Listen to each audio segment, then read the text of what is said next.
Hi everyone, welcome back to the channel and this is me Tamanna. So today in this video we are going to do class 12 geography chapter number 1, that is human geography, nature and scope of your first book, that is human geography. So without any further ado, let's get started. So geography as a field of study is integrative, empirical and practical. सबसे पहले geography as a field of study integrative है. Integrative मतलब several discipline से connected है, several field से geography connected है. Secondly empirical. Empirical मतलब ये एक्सपीरियंस पे बेस्ड है, ना कि थ्योरेटिकल सब्जेक्ट पे. एंड प्रैक्टिकल मतलब हम लोग इसको प्रैक्टिकल बेसिस पे देख सकते हैं ना. हमें पता है कि हमारा जो अर्थ है उसमें दो मेजर कंपोनेंट्स होते हैं. पहला होता है नेचर, जिसको हम फिजिकल एनवायरनमेंट कहते हैं, एंड दूसरा होता है ह्यूमन बींग्स या life form. Physical geography study करती है फिजिकल एनवायरनमेंट को, whereas human geography study करती है physical, natural and human worlds के बीच में relationship, spatial distribution of human phenomena and social and economic differences between different parts of the world. मतलब जो भी रिलेशनशिप है फिजिकल, नेचुरल या ह्यूमन वर्ल्ड्स के बीच में या ह्यूमन बी के बीच में, एंड उनके बीच में क्या फिनोमिना है एंड क्या क्या डिफरेंसेस हैं different parts of the world में, ये सब ह्यूमन जोग्राफी स्टडी करती है. मेन कंसर्न जोग्राफी का ये है कि अर्थ को as a home of human beings understand करना और जितने भी एलिमेंट्स ने इन्हें सस्टेन किया है उनको पढ़ना. ना geography is subjected to dualism. कोई ये क्वेश्चन भी पूछ सकते हैं, how geography is subjected to dualism, तो आप इसमें यही वाला आंसर लिखोगे. सबसे पहले बहुत सारे डिबेट स्टार्ट हुए कि जोग्राफी एज अ डिसिप्लिन हमें लॉ मेकिंग थ्योरी की तरह पढ़ना चाहिए या फिर डिस्क्रिप्टिव पढ़ना चाहिए. लॉ मेकिंग थ्योरी यानी नोमोथेटिक, डिस्क्रिप्टिव यानी आइडियोग्राफिक. दूसरा कि उसका सब्जेक्ट मैटर रीजनल वे में ऑर्गेनाइज होना चाहिए या फिर सिस्टमैटिक वे में.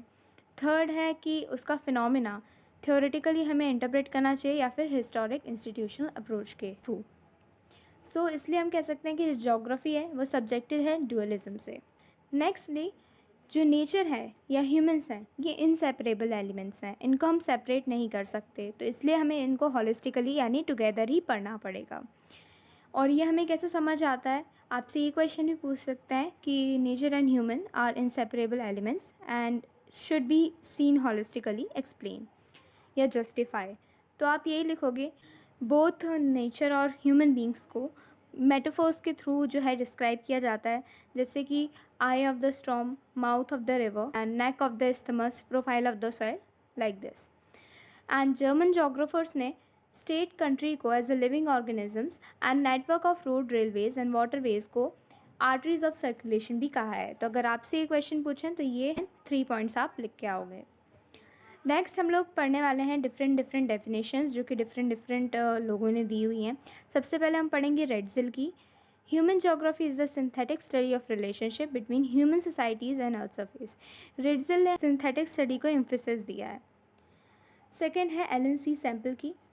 Human geography is the study of the changing relationship between the unresting man and unstable earth. इन्होंने यहाँ पे डायनामिज्म पे फोकस किया है. थर्ड है पॉल विदाल दे लैब्लेच. इन्होंने कहा है conception resulting from a more synthetic knowledge of the physical laws governing our earth and of the relations between the living beings which inhabited. Now ये तीनों की तीनों डेफिनेशंस बहुत ज़्यादा इंपॉर्टेंट हो जाती है. आपसे क्वेश्चन भी पूछ सकते हैं डिफरेंट डेफिनेशंस जिनको आपको एक्सप्लेन करना है, या फिर आपसे सेपरेटली भी पूछ सकते हैं कि रेड्जिल ने क्या डेफिनेशन दिया था, क्या कैसे डिफ़ाइन किया था ह्यूमन जोग्राफी को. सो उस पॉइंट ऑफ व्यू से इंपॉर्टेंट है. इनफैक्ट आपको मैच द कॉलम के फॉर्म में भी ये क्वेश्चन पूछा जा सकता है. So it's better to learn it. तो ये एक इम्पॉर्टेंट क्वेश्चन बन जाता है. सेकेंडली जो रेड्जिल है और एलन सी सैम्पल है, इनकी डेफिनेशन बहुत ज़्यादा इंपॉर्टेंट है. वैसे पॉल विदाल दे लैब्लेच की भी है, but from exam point of views first second ज़्यादा इंपॉर्टेंट है. वैसे ये भी इंपॉर्टेंट है, ठीक है. नेक्स्ट हम लोग पढ़ेंगे नेचर ऑफ ह्यूमन जोग्राफी. सो हमें पता है ह्यूमन जोग्राफी स्टडी करता है relationship between physical environment and social cultural environment. Cultural environment क्या होता है, जो कि ह्यूमन बींग्स क्रिएट करते हैं. हमें पता है फिजिकल एनवायरनमेंट में क्या क्या एलिमेंट्स होते हैं, जैसे कि land form, soil, climate, water, natural vegetation, flora, fauna. Now houses, villages, cities, road, railways, industries जो है ना, सारी की सारी चीज़ें ये सब ह्यूमन बींग्स ने बनाई हैं फिजिकल एनवायरनमेंट के रिसोर्सेज को यूज़ करके. नेक्स्ट एक बहुत इंपॉर्टेंट टॉपिक आ जाता है naturalisation of humans and humanisation of nature, जो कि एग्ज़ाम पॉइंट ऑफ व्यू से बहुत बहुत बहुत ज़्यादा इंपॉर्टेंट है। सो बी केयरफुल। सबसे पहले हमें इसको समझने से पहले कुछ चीज़ें पता होनी चाहिए, जैसे कि technology level of cultural development society में बताता है।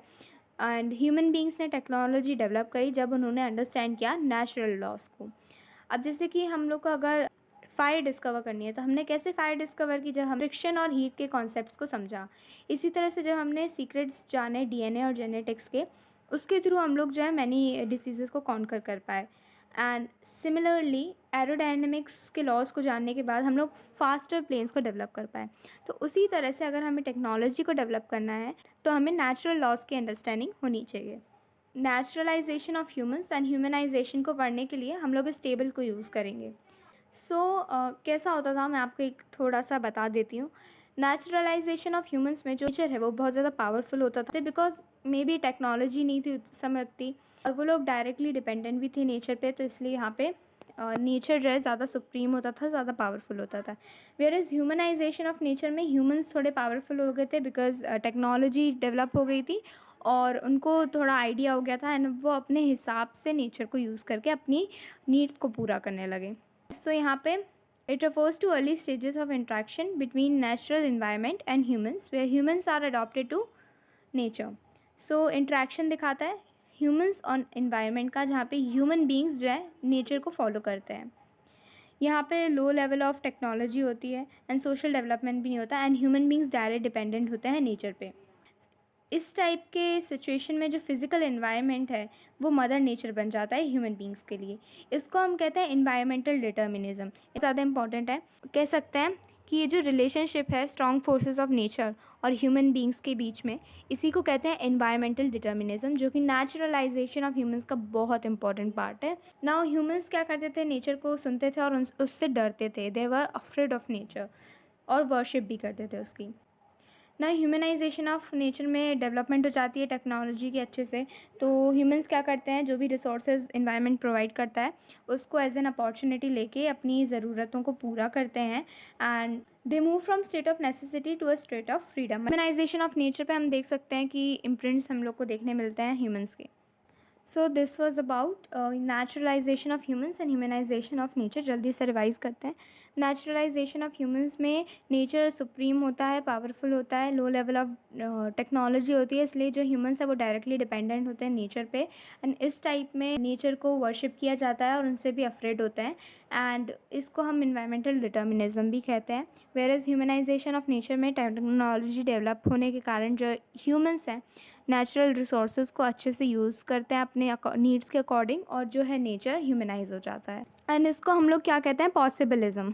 Okay, let's move further. New determinism.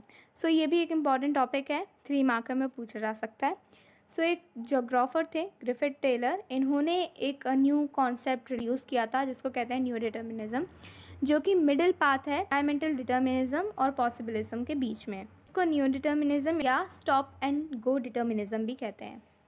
So ये कॉन्सेप्ट हमें ये बताता है कि neither there is a situation of absolute necessity nor there is a condition of freedom.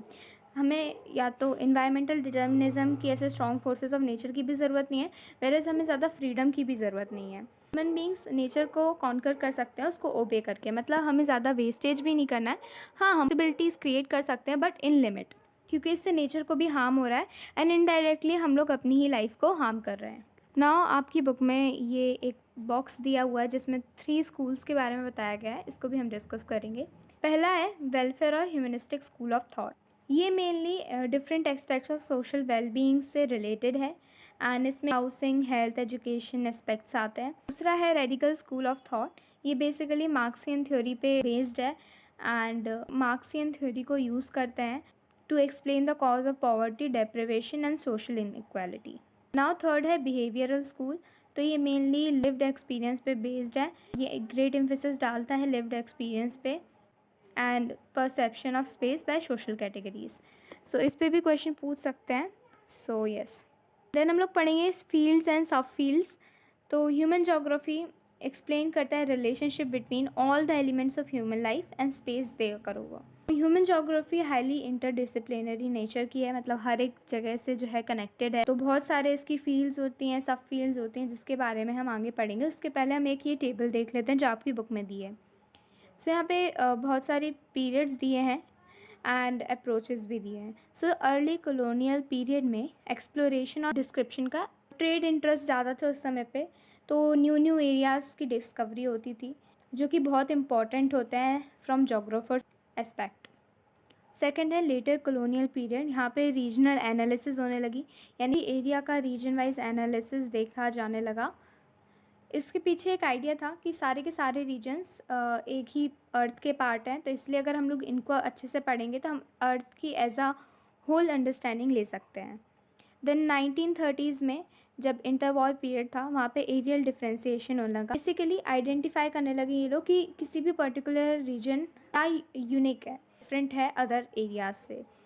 फिर लेट 1950s और लेट 1960s में स्पेशल ऑर्गेनाइजेशन होने लगा। जो भी कंप्यूटर उस टाइम पे अवेलेबल थे उसके थ्रू जो है स्पेशल ऑर्गेनाइजेशन करने लगे। एनुअल पैटर्न्स जो हैं ह्यूमन एक्टिविटीज़ के, इनको भी आइडेंटिफाई करने लगे। देन 1970s में इमर्जेंस हुआ humanistic, radical and behavioural schools, जो कि हमने अभी पीछे पढ़े थे। 1990s में पोस्ट मॉडर्निज्म हुआ। तो ग्रैंड जनरलाइजेशंस या एप्लीकेबिलिटी ऑफ यूनिवर्सल थ्योरीज थी, उनको क्वेश्चन किया जाने लगा एंड लोकल कंटेक्स्ट में जो है चीज़ों को समझा जाने लगा। नाउ ये लास्ट टेबल है, तो इसमें हमें बेसिकली फील्ड्स और सब फील्ड्स के बारे में बताया जा रहा है। इससे बहुत सारे टाइप के क्वेश्चन बन सकते हैं। फॉर एग्जांपल कि फील्ड्स क्या क्या हैं, तो आप सोशल जोग्राफी बोलोगे, urban geography, political geography, population geography, settlement geography और इकोनॉमिक जोग्राफी। या फिर आपसे पूछ सकते हैं सोशल जोग्राफी की सब फील्ड्स क्या हैं, जोग्राफी ऑफ सोशल वेलबींग, या इस तरह से।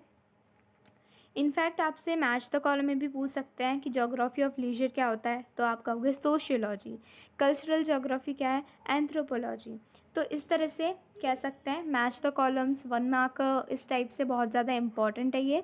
सो आप इस टेबल को बहुत अच्छे से करके जाना, ठीक है।